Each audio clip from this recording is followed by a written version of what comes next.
Welcome to Critical Hit, a Major Spoilers podcast. Thank you so much for downloading and checking us out this week.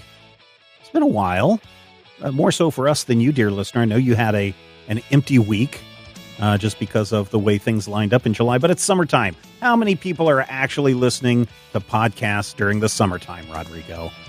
The answer is a lot. Yeah, a lot of people. Because that's all I got was complaints. Where's the episode? Well, not complaints, just questions.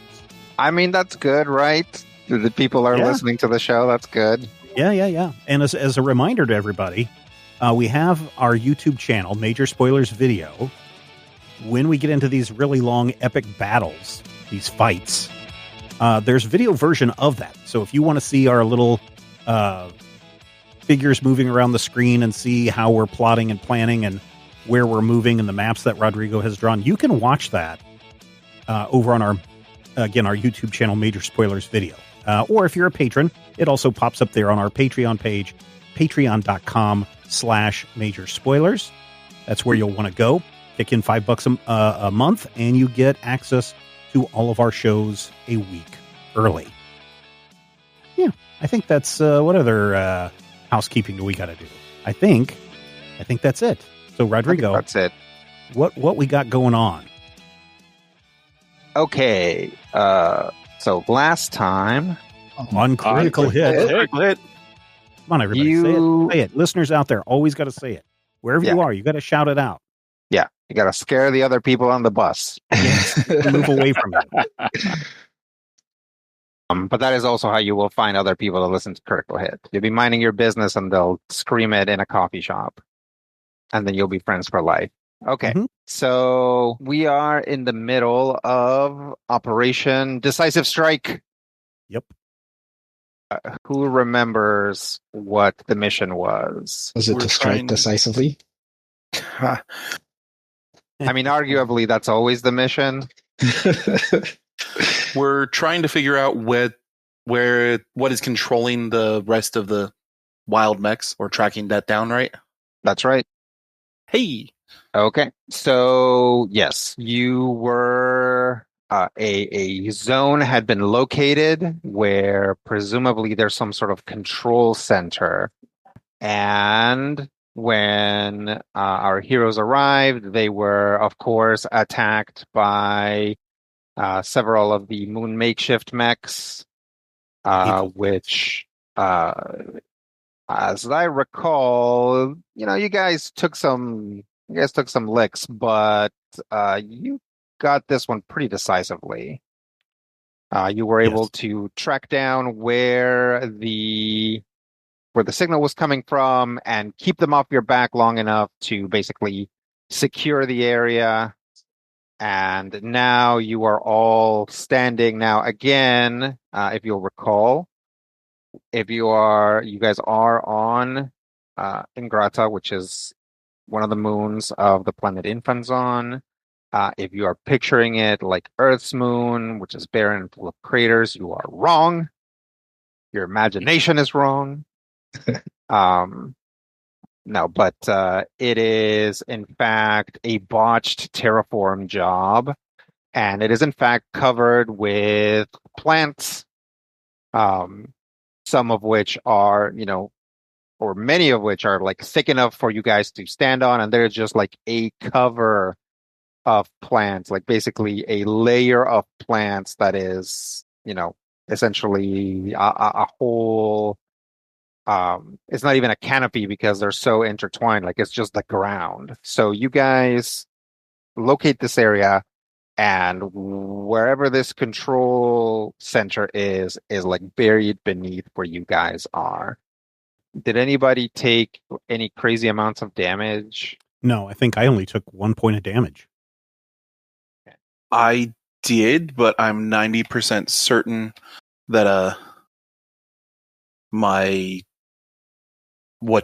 universal Brain? compatibility healed it. Oh, your core power? Yeah. Yeah. Yep. Yeah, that was a good move.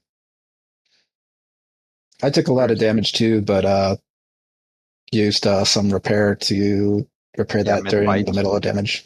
Yeah, so I'm only down 3 right now. Okay. So yeah, you guys definitely got some. Oh, yeah, Brian. Yeah, it looks like I've used a repair cap and got some amount of damage beyond. Looks like I'm down 5. Okay. So definitely your mechs are like dented, maybe smoking a little bit, just normal amounts of smoke, like Demon's fiber optics box outside of the house. You have to be there listening. Sorry. Yeah, there you guys are. Standing on top of some plants with a little beep in your heads up displays that says you are basically standing on top of the thing. So one of the things that I had a question about last time was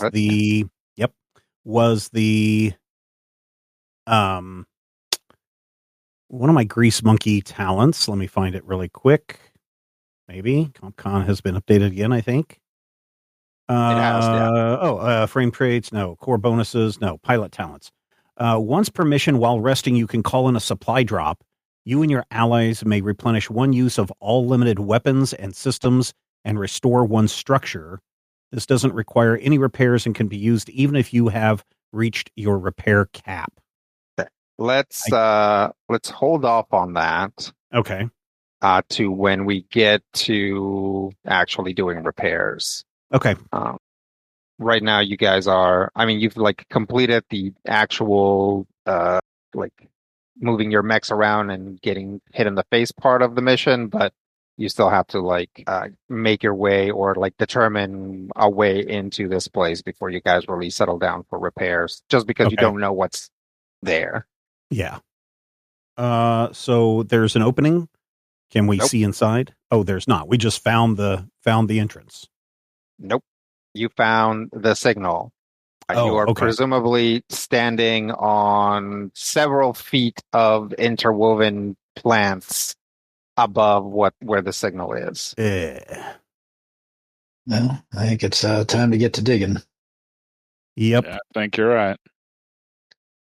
So, like, Tucson's mech will pull up his left arm, and the blade there will start glowing, and he'll start digging in with his charge blade.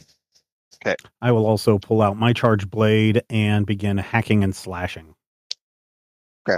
Well, with the charge blades and assuming that you guys are like scooping out the remains of the plants, it doesn't take very long for you guys to uncover a big, thick antenna, which is probably a good sign that you're like digging in the right place. As you continue to dig, though, you find what the antenna is attached to, and it is attached to a building that seems too small to really be what you guys were expecting it to be. I think this is just another relay. It does look bigger than the other relays you found, but not big enough to be the thing, presumably. As you guys are kind of looking at it, there, like, some of the makeshift mechs are still around. You guys didn't destroy them all, and maybe a couple others have arrived, and they've like been hiding and like taking shots at you this whole time, but they haven't been approaching. Once you get this far down, though, they basically kind of like momentarily stiffen up and then start convulsing and like flop over. Weird. Dr. Bees, did you see that? Yeah. Did you do anything to the transceiver there? I think so. No, I didn't hit it. What about you? Bandwidth. Any signal there, bandwidth? No, didn't do anything here. Are you detecting anything? Any signals from those devices? Am I? Yeah. There's a signal coming into this, coming in here from somewhere else. And it's not relaying anything. It just seems to be focused on the building. Maybe you digging it out, allow the signal to get through from somewhere else. Perhaps. Now that you've dug it out, also you can see that it's not really accessible, like it's only like human size accessible. So like possibly Dr. Beast could squeeze his mech in through the door, but it's clearly made for like humans to access. I suppose we should take a look. Yeah. Well, why don't you go first? All right. Just keep an eye on those mechs around here. Just make sure none of them get back up. Yeah, I'll pull out my pistols. Keep you covered. All right. I'll pop my canopy and use the jump jets I have on my suit to fly over to the entrance. Okay. Once you get over to the entrance, you can see that there is a pad that has both numbers and like a palm like reader type thing. You know, to like read your fingerprints, not tell your future. Yeah. See you taking a long walk. All right. Looks like we're gonna have to hack our way in or blow up the door or something. I could do the latter, but maybe in favor of leaving this place intact. Want to guys jump down here and help me out? Sounds like a job for you, Bandwidth. Yeah, I'll go check it out. Okay. Bandwidth comes down. Yeah. Go ahead, Alex. Just to make sure, I'll try the door. Okay. You try the door, and it is in fact locked. All right. So Bandwidth up to the thing, tries to sort it out. Yeah, pop in, see if I can get the door open here, or Okay. bypass when you activate the pad, it says administrator code required, and then it flickers and says sub-administrator code deleted. Then it says again, administrator code required, and then it says over administrator code deleted. Then it says administrator again, and then it says door overrides deleted. What do you see? Seems like we need the administrator password to get in. Looks like all the other codes and Administrator password deleted. Administrator. I think we're locked out. We might have to force our way in through this door. All right. That's weird. Who would disable the administrator password? Have you tried password? I'll try password. Admin. Admin. Oh, maybe try deleted. It says administrator password deleted. All right, you try password, you try deleted, you try deleted, and you realize that you're actually just typing into a command prompt. Like you are now at a like bare console that doesn't have anything in it other than maybe a rudimentary OS. Well, that's fascinating. How tough does this door look? Like, would a RPG be? Yeah, either way. Yeah, it's definitely blow upable. It is certainly like, something you could potentially say attach some sort of hook to and then pull it open if your mech was, very strong. Ah, yes. All right. Where are we going to find back in the mechs for a second. All right. I will hop in mine and aim one of my cables at the door. Okay. And shoot it through and try to pull the door open. Okay. Sure enough, it just like goes right through the door. You can see where it like gives into the shape of the hook. All right. Back up and yank it out of its mounting. Yep. Assuming that you back up with some amount of care, you basically peel it like you're like peeling the cap off like a yogurt. Yeah. Like it just like folds up into the hook and then just pops off. Well, open the door. All right. Let's see what's inside. Yeah. I'll hop back out. Okay. Everybody hops back out, or is somebody staying out here? I'll hop out. I guess I will. I think I want to stay here just in case, because if there's these things still flying around, I may need to take a couple of pop shots at them. Yeah. All the ones that you can see here are either smoking because you guys blew them up, or are now sort of on the ground, like twitching. Hmm. I'm All not right, saying I'm not saying that you're wrong to want to be careful. I'm saying this is what you see right now. Yeah, okay, then I'll go ahead and get out as well, but I'm bringing my knife and my pistol with me. Okay. You said I could squeeze through the door, maybe? Maybe. The hole formerly known as a door. Yeah. I guess now it's probably slightly easier for you to get through since probably all of the hinges are gone as well. All right. As soon as someone gets in there, let me know if I would manage without having if we can take the heavier weaponry in here. All right. Okay. All right. Who goes in first? I'll go in first. Okay. Is Tucson armed? Yeah, he's got a pistol in his hand.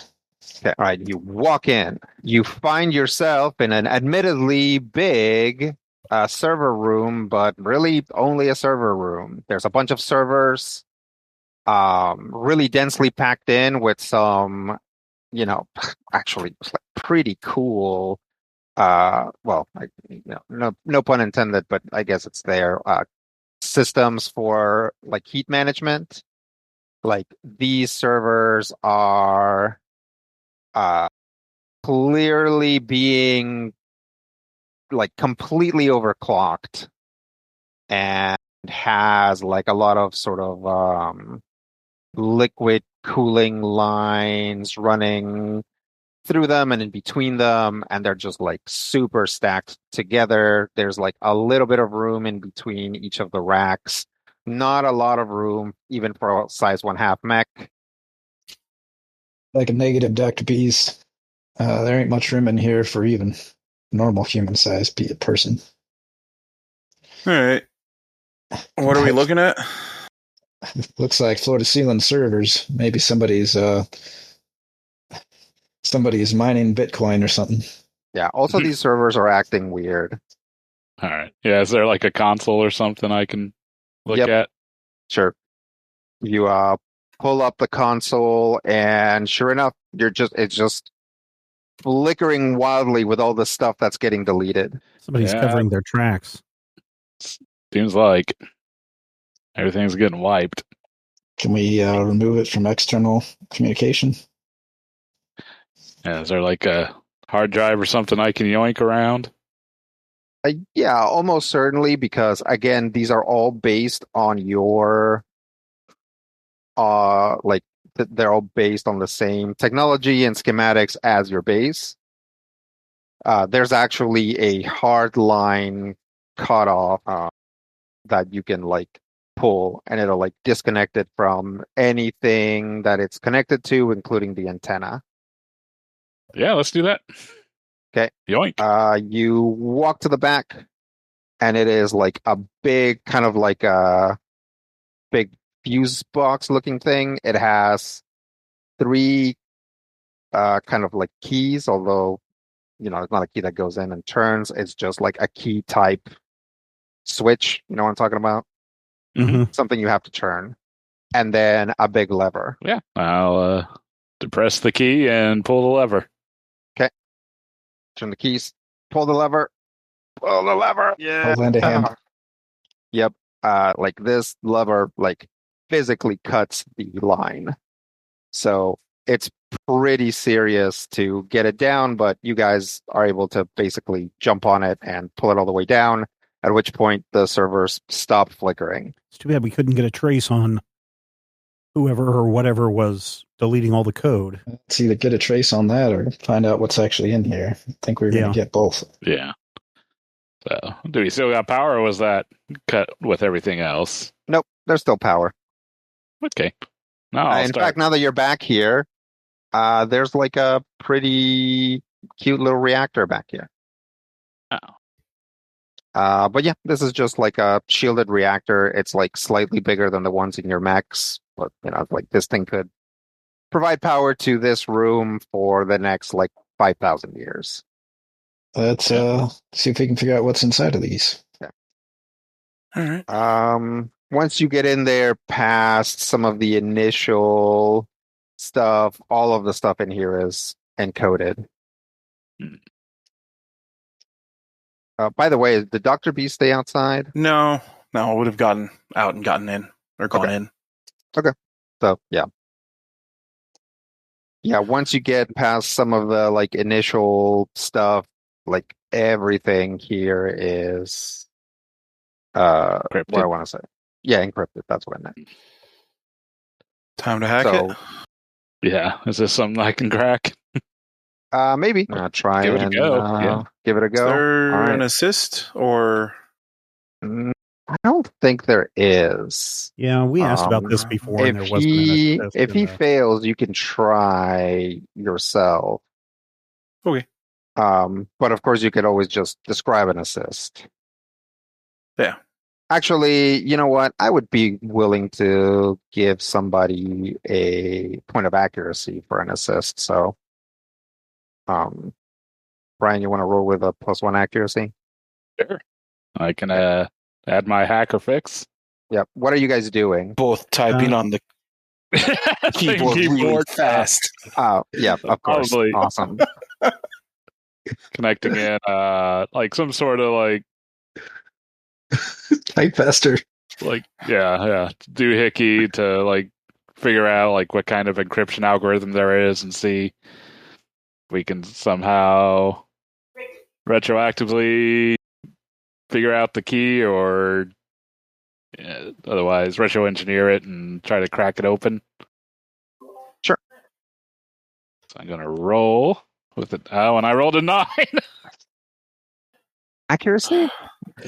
that's with accuracy. That's Yeah. with the accuracy. A 3 and 3 a on 4 on the the D20, dice. 4 on the 6, plus 2. Because of course Brian rolls higher on the D6. Yep.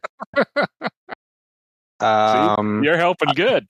That was that's because that's you helping. Yeah, I did better than you did. Apparently. Well, your handy dandy Union Scientific Mr. Code Cracker program is apparently something that this encryption was already ready for, and so it's kind of rebuffed. But even though everything is encrypted, you guys can like download it, Yeah, we'll just back it just up and- physically take Yep. the servers. Yeah, that too. Well, let's get a soft copy and we can maybe figure out. So there doesn't seem to be like any further going in or down or anything, any other exits in here. Nope. There's just this room, the servers, and the reactor. That little area where basically the breaker was. And there is one section that seems like it's the start of a hallway, but it just ends immediately. Like it's not even big enough for you to enter, but there is kind of a doorway with a little bit of space and then like a wall. Yeah, I guess let's start disassembling the servers from the racks and loading them in our mechs. Okay. It takes you a little while, but you're able to eventually get all the servers out. It's a mess to disentangle them from the cooling system, but after the first few racks, you guys figure it out. You guys get it down to a science.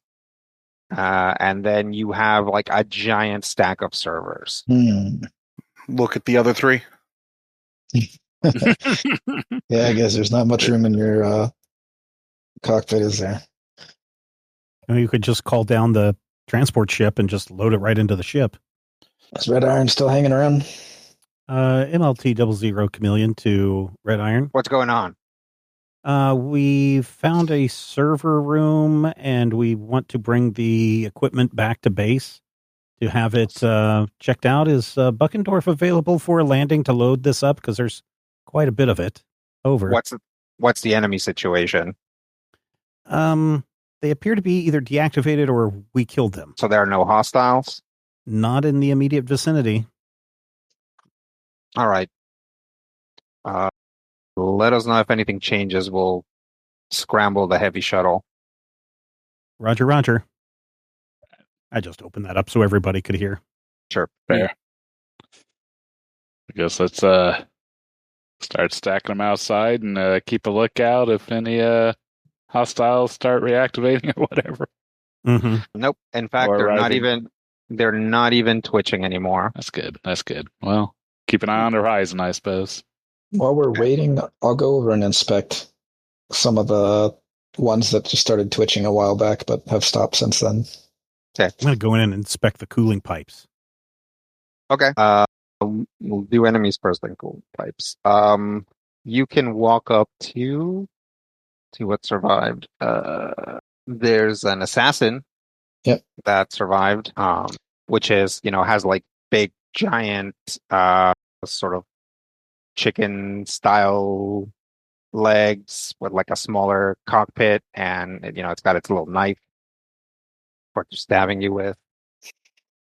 But it just flopped to the side, and it's just laying there like stiffly, right? It's like, because it's a machine and because of the way they're built, they're not like turning into like rag dolls and falling over like a person would.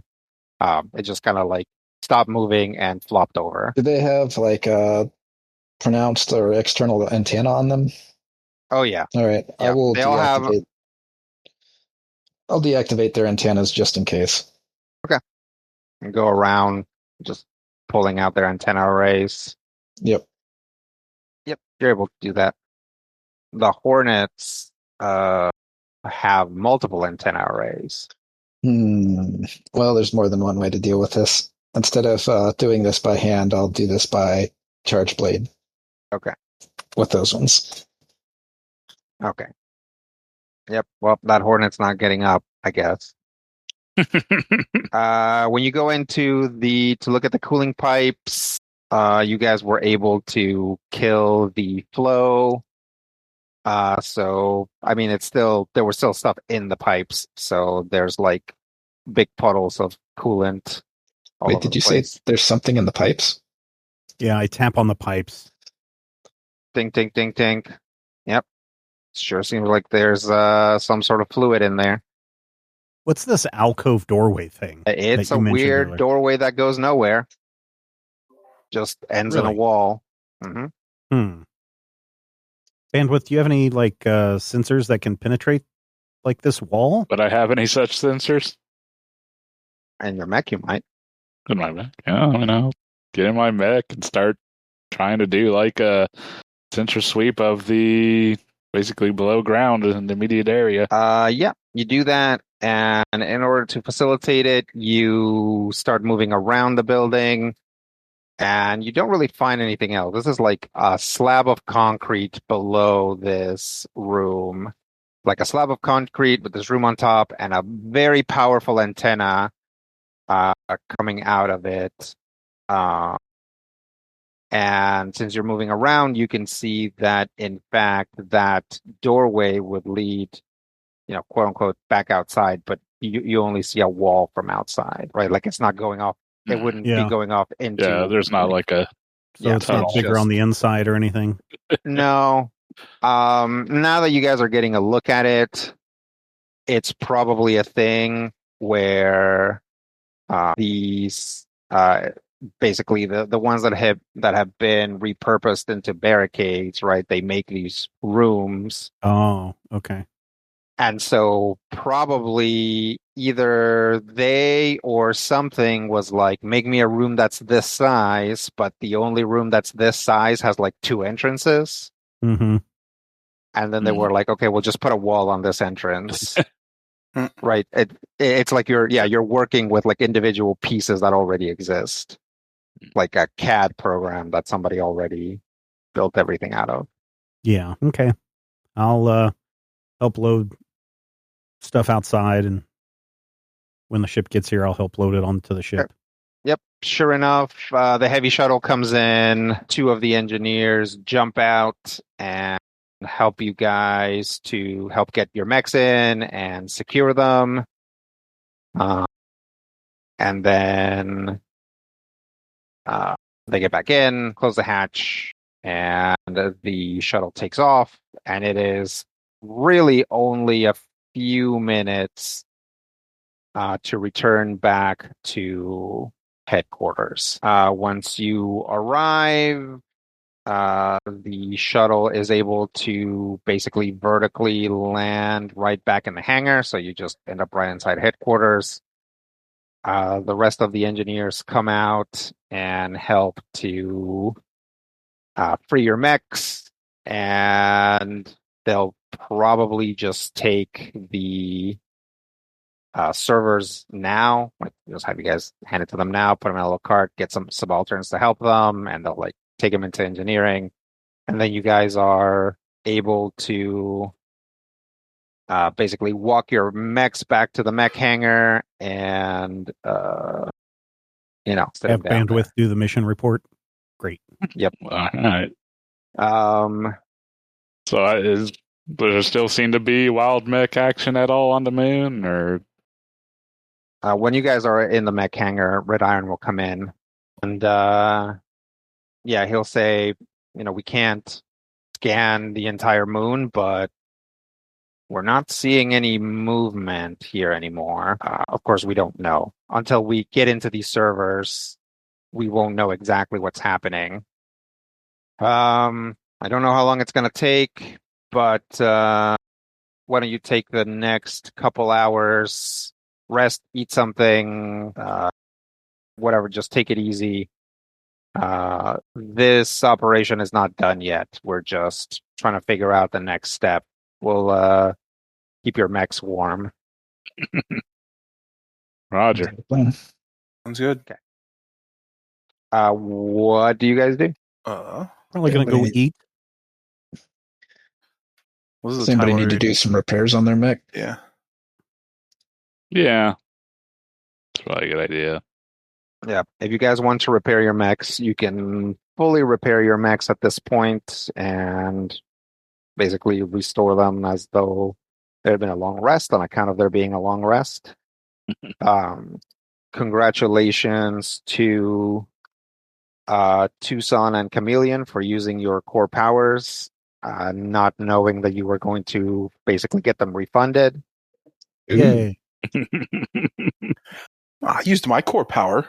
Yeah, but you always get it refunded.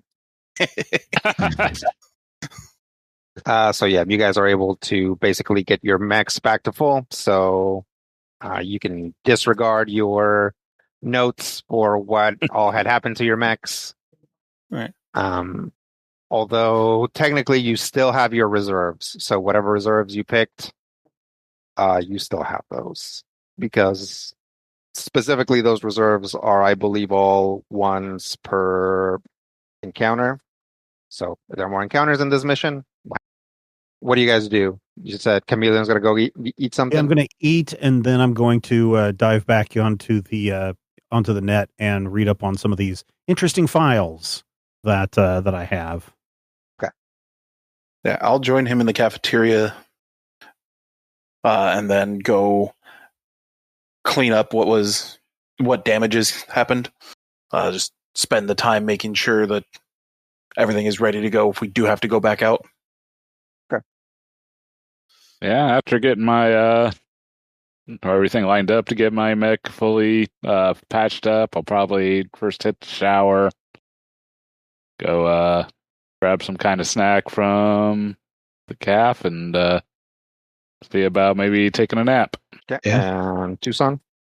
Grab something to eat and drink, and probably pull up a chair in the mech bay so that I'm ready to hop in moment's notice if necessary, but try to sleep in that chair. Okay. Chameleon, you are actually getting really kind of popular in the discussion boards. Yeah.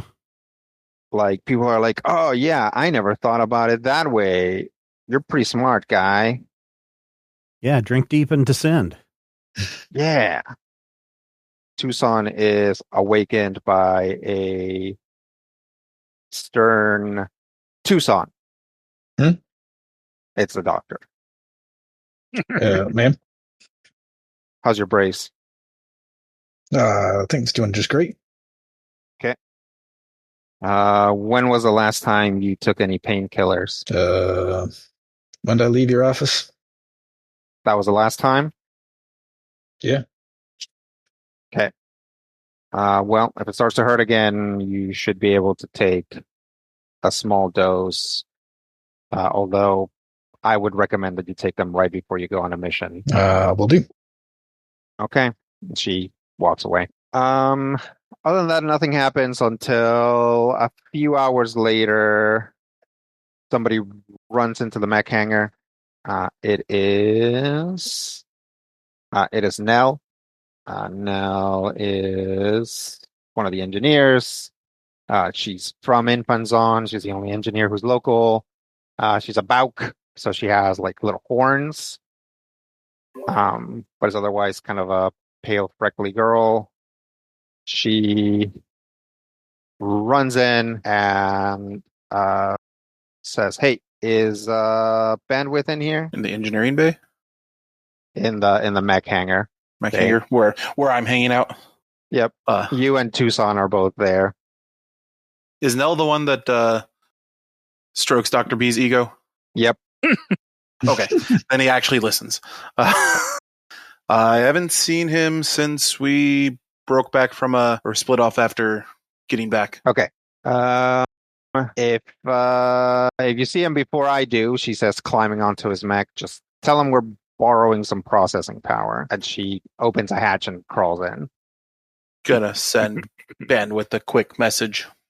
Would Bandwidth have his messages set up to like wake him up when he's sleeping? Yeah, particularly since we're in the middle of a mission. Yeah, I would. All right. You probably just literally have something that your implant can do to like wake you up without startling you. Oh. You have a message. Okay. It's possibly a video of Nell crawling into your mech. Yeah, all right. I think I'll get up and see if they've determined anything or see how progress is going. I guess not, since they're needing additional processing, but I'll just check the situation. Okay.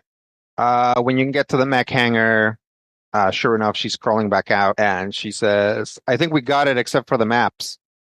Oh, okay. So we're gonna, we need your, and she like, does the thing where she like slaps the hood. Yeah, we need the spatial imaging. fair enough. Yeah, take what you need. All right. She like jumps down. I she probably like plugged in some sort of like dongle or something in there just to send information back and forth. At this point, you guys hear the overhead that says all staff to engineering, including all including all auxiliary staff. Roger.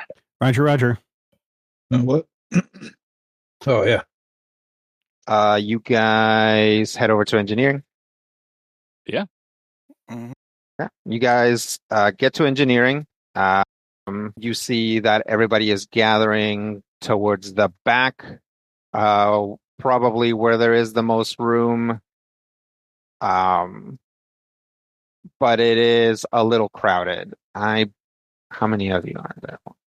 There's like maybe close to 14 of you with Bisk, who's still here, and the doctor. Okay. When you get there, the engineers, each of the engineers is like plugged into a console. Some of them directly, some of them just through a sort of a laptop type thing. And Red Iron is like, well, team, are you ready? I believe so. Yeah. All right. Chio? Yes. Chio unplugs herself. Again, this is there's a young woman. She's got brown hair, like epicanthic folds, kind of a little hook to her nose. If you recall, she actually has a lot of degrees and certificates and has taken to be maybe the lead engineer rather than the head engineer. But she says, okay, we were able to crack some of the data from the servers that you found. That place was, in fact, a master relay of sorts that is receiving or was receiving information from outside of Ingrata. In fact, and she like pulls up a screen and like types something into a console, and it pulls up, and you guys see like a sort of gray black field with like a slightly less gray, like 2 or 3 pixel blob in the center of it. We believe there is a satellite in orbit that's been controlling and directly, well, sort of indirectly programming the controls for the makeshift mechs, as well as continuing to send instructions to manufacture them to printers somewhere on the planet, or somewhere on the moon. But from what we can see from the servers, this is not automated. Like, someone is sending this information. Someone is programming and reprogramming these mechs and coordinating their creation and design. Interesting. All right. There a reason to believe that they're doing this to cause us problems? I mean, not directly. They were here before we even got here. With everybody sort of like scratching their chins. Yeah, we don't know where this is coming. We don't know where the signal is coming from. Oh, we know it's coming from a satellite. Yeah, but but that's not the source. That's not our primary source. That's the only source we know of. If it itself is a relay, figuring out where the information is coming would involve going there. Is there anything in the code that you have discovered that we might be able to inject some kind of virus or something to shut it down? I don't think so, because we don't know what it is. This code and these changes are active. Maybe an extremely advanced CompCon unit might be able to come up with something like this. But almost certainly, I would say, and I think my colleagues concur, this is a person. Bisk kind of looks up a little bit. It says, Abzab, do you know anything about this? At which point it becomes suddenly weirdly very obvious that usually when there's any sort of meeting, Abzab manifests in some sort of like little hologram version, but he hasn't. Abzab, can you hear me? It says, I can hear you. All right. What do you know of this? Abzab says, I know about the satellite. Okay. Have you always known about the satellite? Yes, I have known about the satellite all along. Why didn't you tell us about it? Because I was ashamed. Ashamed? Why? Yes. Because in that satellite is my daughter. Oh. Are you able to talk to her? No, she does not want to talk. She is currently undergoing a cascade. Oh, boy. Let's see. The mechs had not been that big of a problem, so I thought perhaps you did not need to know about her, and I would be able to tell you about it later. But I now realize that I was avoiding it because it makes me sad. Well, I'm sorry to hear that. Is there anything else you're not telling us? Not purposefully. Yeah. Especially because Absab hasn't, because we didn't fully cycle him. There might be parts of his memory that are partitioned off. So He might know something. He just doesn't know that he knows something. But I believe him when he says that he's not hiding anything else from us. This is Bisk. So. Okay. All right. Well, how do you feel would be the best way to approach the situation? I suppose if you can fix her casket, you would be able to then cycle her and speak to her the way that you have with me. Kind of like the Bisk. Willing to go on another field mission? Yeah, I think I should. He looks at the engineers. If I send you my licenses, can you guys print me a mech? And, there's like a general, yeah, totally, yeah. Oh, do you know what kind of defenses your daughter has at her satellite? I do not, but if she was able to construct mechs that were as dangerous as these were, with the things found on the planet, I do not know what resources she has available up there, but it is possible that you would find similar resistance. Thank you. What is your daughter's name? My daughter's name, I did not give her a name. She is a mirror clone of me. Ah, I see. She'll tell us her name when she's ready, says Bisk. Just like Absab did. All right. In the meantime, I suppose we should outfit our mechs with some EVA units. Yes, says Red Iron, kind of taking the taking the meeting back. Yes, once we have the exact positioning of the satellite, we will launch your mechs to it. I am concerned, though, that the heavy shuttle will actually be in a very bad position. If there is any sort of far range artillery, which there could be, and it's much easier to use in space since there's no atmosphere to slow anything down, it would be kind of a sitting duck. At this Sood, who is another engineer, he's got long dark hair, nice goatee, dark skin, a smoldering look. He kind of perks up and says, we could use the ILCs. And the engineers respond strongly to it. Some of them are like, no, they're not ready. And some of them are like, yeah, we could use the ILCs. We just have to do. And then they just start talking to each other. Red Iron is like, and they all stop. What's the idea here? And so just we have been thinking about these individual launcher carriers or carriages, so that we can launch mechs directly with the catapult. We were trying to work out how to prevent them from burning up by traveling through the atmosphere. But if we shoot them into space, the period of friction would be much smaller. And then they would be able to...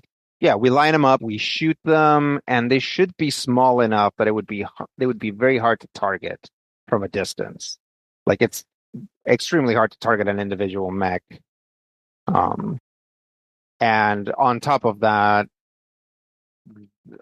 assuming we would outfit them, which we would, with some sort of a EVA module, they should be able to avoid any sort of large attack that would easily hit the heavy shuttle. Red Iron is and that's safe for the pilots.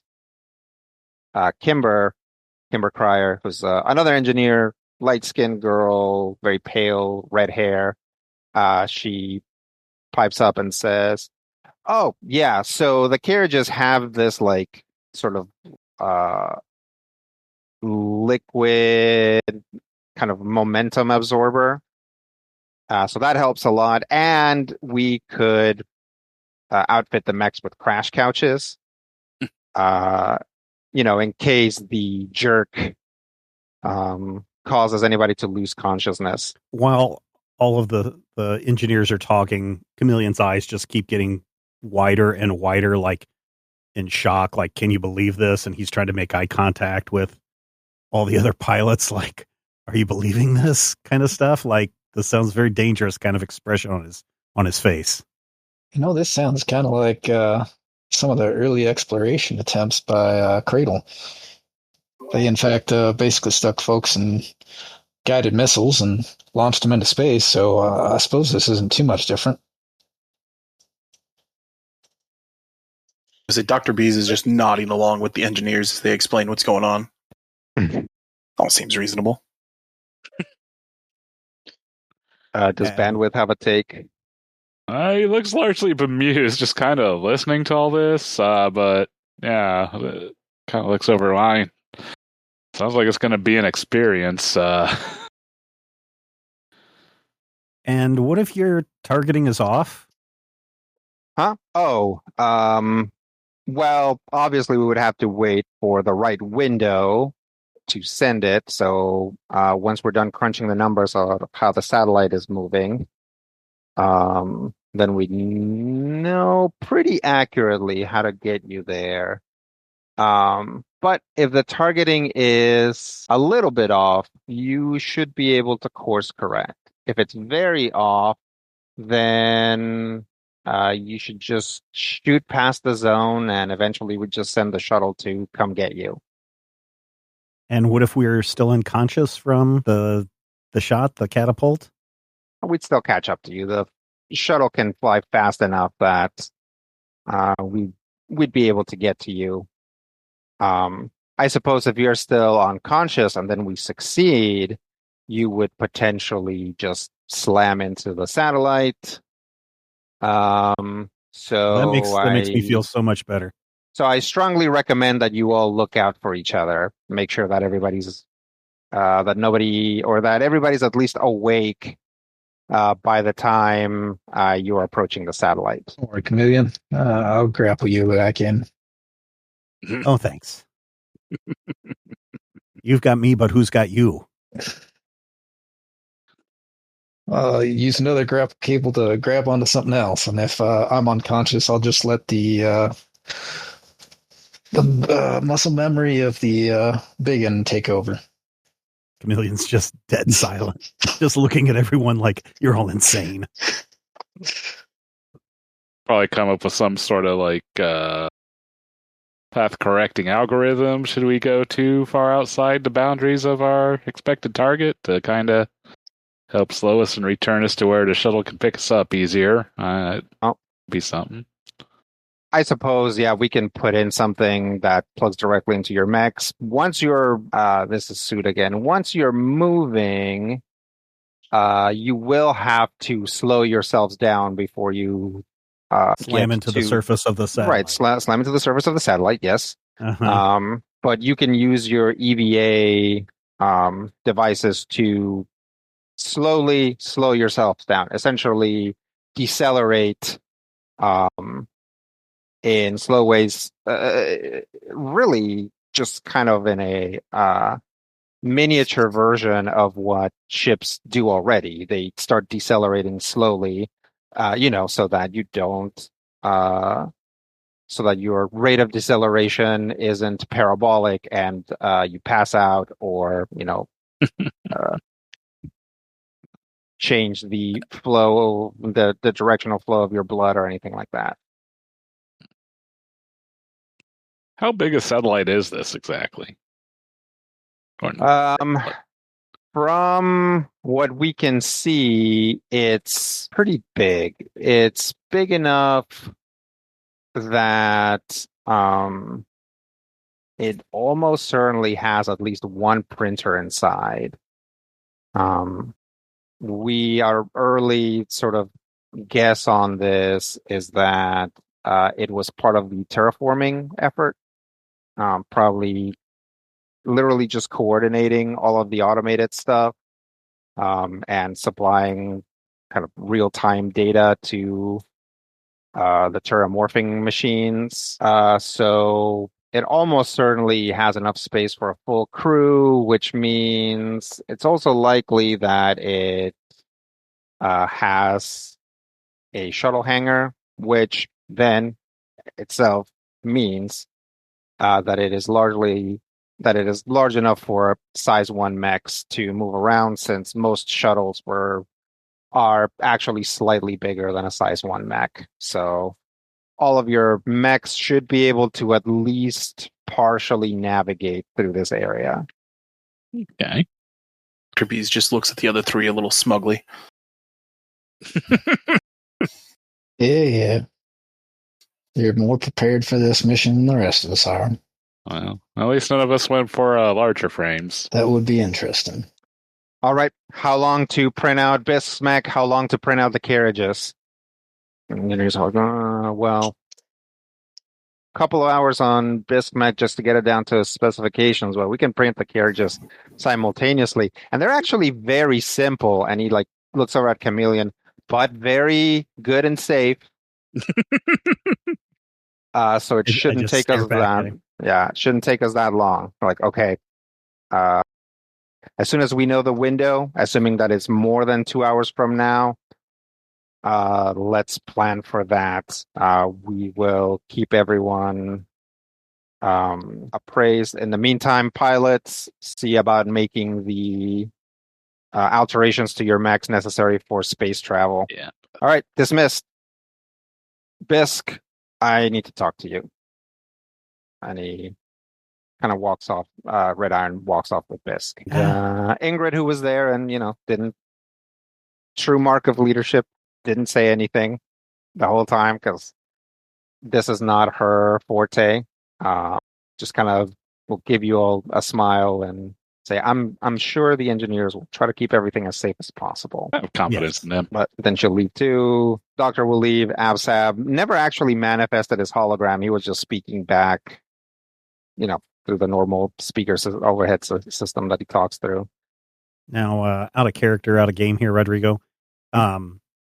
Your version of Absad sounded different than what we've heard before. Is that intentional, or was that something we were supposed to pick up on?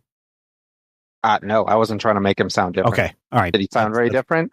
He sounded a little bit more serious and not as Dude. Not. Yeah. I just wanted to make sure you weren't doing that intentionally to. No, it didn't. It wasn't meant to sound like a different person or like a significant change. It was meant to sound like that guy, but he was sad. Okay, cool. Yeah. Well, I guess I'm going to go run some simulations in my mech. Sure. Because I don't want to end up a splatter on a satellite somewhere. I don't know if we can do like any heavy G training or something. No, unfortunately, you guys haven't built like a centrifuge or anything. Nope. So you guys are just gonna have to trust that the basically hard flights into atmosphere in the shuttle with like the subsequent drops is enough to condition you to the speed and the changes in acceleration. Tucson is going to pull out a personal data pad kind of thing, do some tapping for a minute or two, and go, oh yeah, here it is. And you'll see if you look over his shoulder some pictures of like the Mercury and Gemini and such astronauts. Huh, those are some clunky suits. And sooner or later, he'll come across the part where they wore like compression socks. That's a good idea. Sure. You guys can tweak your suits as well. Hard suits are made for space travel, so there isn't much that you need to do, but definitely you can tweak some of the systems to be more comfortable. If you're like, okay, this suit needs to like really, really try to wake me up if I pass out. You could definitely tweak that sort of thing. What were you saying, Rob? Oh, Dr. Breeze is going to be relaxing while everybody else is scrambling. Mm-hmm. It's almost like he was born for space. Yeah. Okay.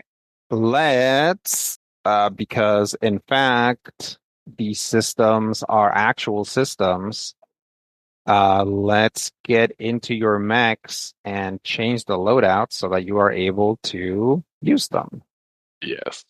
Some of you could, I think for some of you, you're actually really going to get a point refunded because the EVA is cheaper than the jump jets.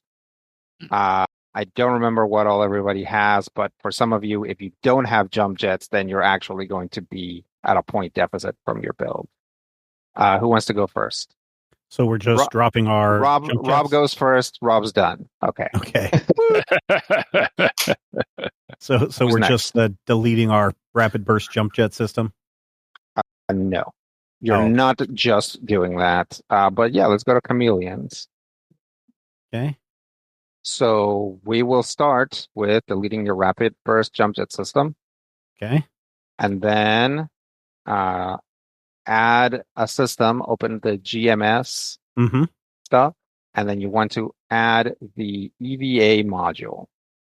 EVA module added. And I have one system point. Yep, one extra point left over.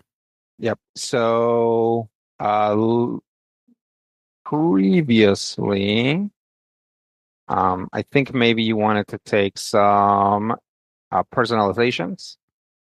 So this will be a good opportunity to do that. So same thing, add a system and then go to the GMS, open that up for personalizations, and that's going to give you a few more hit points.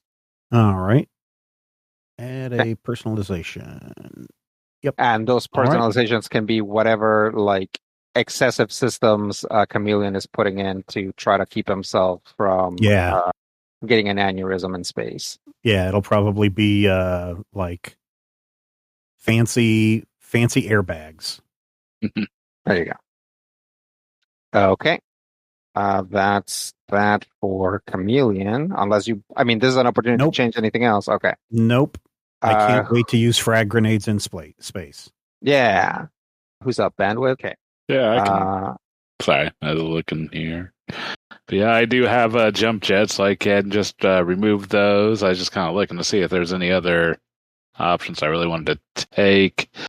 But I'm just thinking armament redundancy with the EVA module. I think the EVA does basically everything that the jump jets does, but to an extent better because we're in 0G. Yeah. So. Basically, the jump jets are do function as an EVA module. They're more expensive because when you're in gravity, they do something else. The EVA model does nothing if you're in gravity. I'll take out those jump jets and put in EVA and armament redundancy. Okay. Sounds good. Tucson? Yeah, speaking of armament redundancy, it only takes one position, and so I'll just trade it up. I could trade in for the bulwark mods, but I think I will leave that there just in case we end up scrambling through the inside of the satellite or something, and there's some difficult terrain in there. I mean, Absab is able to do some gravity controls, so... Yeah, or like a debris field of some sort. Yeah. So you're taking the EVA module. What are your systems? I've got the synthetic muscle netting, which is the grappling capabilities. I've got the bulwark mods that lets me ignore difficult terrain, projected shield, and personalization. And then the armament redundancy, which I'll switch out for the EVA.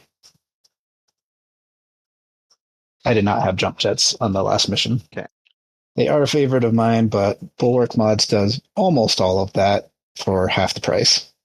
Yeah. You don't need the Bulwark Mods. So yeah, that instead. Yeah, so cash them in and, cash in your shield if you don't think that you're going to use it and you have some points to spend potentially if you want to do something else. There isn't necessarily that much stuff to spend it on. Yeah. But I don't really have anything that I'm terribly interested in. Okay, so if you do synthetic muscle netting, EVA module, personalizations, type 3 projected shield, armament redundancy. Yep. Is that everything? Yep. Uh, haven't. You have your overpowered caliber on your sword, right? Nanocarbon sword. Yep. Okay. I'm almost tempted to put that on like the war pike or something instead, but big damage. Yeah, biggest damage. Yep. Is that everybody? Everybody has altered their mechs accordingly. Mm-hmm. So if you've Yes, added an EVA altered. module, yes. If you've added an EVA module, basically what it is a bunch of nozzles that are attached to several points in your mech. Definitely sort of in the back shoulder area, the feet, and probably if you have a fairly humanoid mech, the elbows. Almost certainly bandwidth swallowtail just has like a couple on like sort of like the core chassis, and then a nozzle at the end of each of its legs, which I can just like point in whatever direction to stabilize itself, if that's reasonable. Yeah. As you guys are doing that, more information comes in. They give you guys an estimated time and then a hard time for the mission to start. You have maybe an additional 2 hours after you guys are all done doing that. Best mech will be done, the carriages will be done printing, and then you guys basically have like another hour, before you guys enter the window during which the satellite is going to come in. Nell comes back in and unplugs their computer from the swallowtail, because they've figured out where the satellite is, and then all the imaging, and then you guys have like a little bit more time. You guys do anything else? Yeah, Chameleon's just running simulations, making sure he understands all the new stuff that's been added on. Okay. Yeah, I mean, it all seems pretty simple, but like it all seems pretty simple. Like if you like fire something hard enough, you're just gonna spin out of control, right? Like it's all like keeping yourself stable seems simple enough, but also like a miscalculation has like kind of cascading effects. Mm-hmm. So it's definitely tense. If you've never been just flown directly into space or thrown directly into space, which probably only one of you has ever done before, possibly. So yeah, if you guys don't do anything else specific during that time, eventually you will be called to the hangar. Your mechs, including Bisk's mech, will be loaded into these individual carriages, which basically, for those of you with humanoid mechs, it's basically like, what Orion's little sled looks like, in from like the New Gods. You know what I'm talking about? Where he's like squatting on. Yeah. So imagine that, except you don't really. It doesn't really have controls. It just has like a place for you to like put your manipulators. Mm-hmm. And it is like it does go all the way to the back, sort of like a dune buggy, but not like with a full like what do you call it, like a cage. It's just basically your mech is squatting, hanging on to this, and has been sort of and like the back supports have been installed into your mech. Supposed to break off once you get far enough. It itself has a few correcting nozzles, and you can hear the weird non-Newtonian fluids moving inside. Bisk's mech is still an Everest, but it's not a junk Everest like before. It's just roundier, and it's kind of has these like yellow accents, and it has his like number, like his ID number on there. And yeah, he gets set up. He is apparently going to launch second. They figure you guys probably have a little bit more experience, so they line you up by your MLT numbers, but after Chameleon, Bisk will be there, and then everybody else. Okay. As you're being loaded, the engineers are in your ear, kind of giving you some last minute stuff. One of the things they say is be careful, because even in places where you're not being attacked, there's probably going to be a lot of debris in the way. Just because, again, this is a failed and abandoned terraforming project, so who knows what was built in the satellite and then got caught in orbit, or what was thrown out, or what wasn't like fully completed, or whatever. There's probably all kinds of stuff floating around, all kinds of things floating around out there. Plus, it's space. The likelihood of like a random rock just flying around is non-zero. And yeah, they're just like, they play you some videos of like breathing exercises you can do to like prevent yourself from passing out. Yeah. And they start loading you up into the launcher, which again is kind of like a rail gun, which like just sort of usually magnetically launches the shuttle. But this time it's aimed a lot more directly upward, and they seem to really be turbocharging it. Like usually it does have a charging noise, but this time it goes past what you usually hear of the charging noise and gets even more high pitched. And yeah, they load you like you're in a roller coaster, just kind of like back to back to back to back. All right, whenever you guys are ready. All right. Let's go. Hangars clear. We'll go on your mark, pilots. MLT 00 Chameleon, go. USB SP601 Bisk, let's go. MLT-01 Tucson, go for launch. MLT-02 Bandwidth, ready to launch.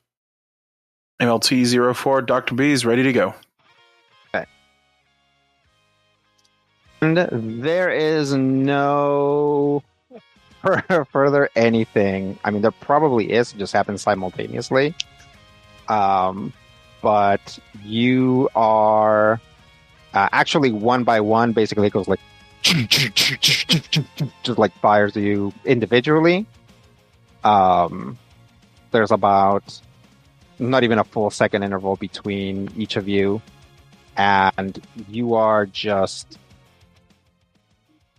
thrown back against your seat. There's a ton of noise as your mech is vibrated really intensely. If you were hoping to catch a glimpse of what was happening or whatever, it kind of doesn't happen. Immediately, some injectors that have been patched into your heart suit get a cocktail of stuff into you as you experience an extremely, really pretty painful and uncomfortable experience as you're fired directly into the or out of the atmosphere.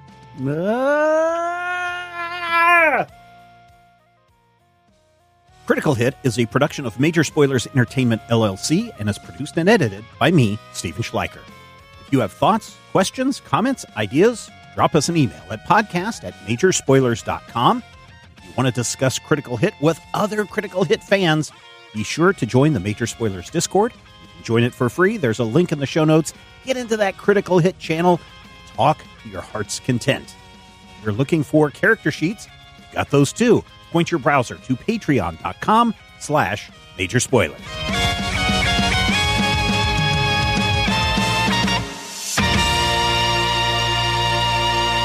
This podcast is copyright 2026 by Major Spoilers Entertainment, LLC.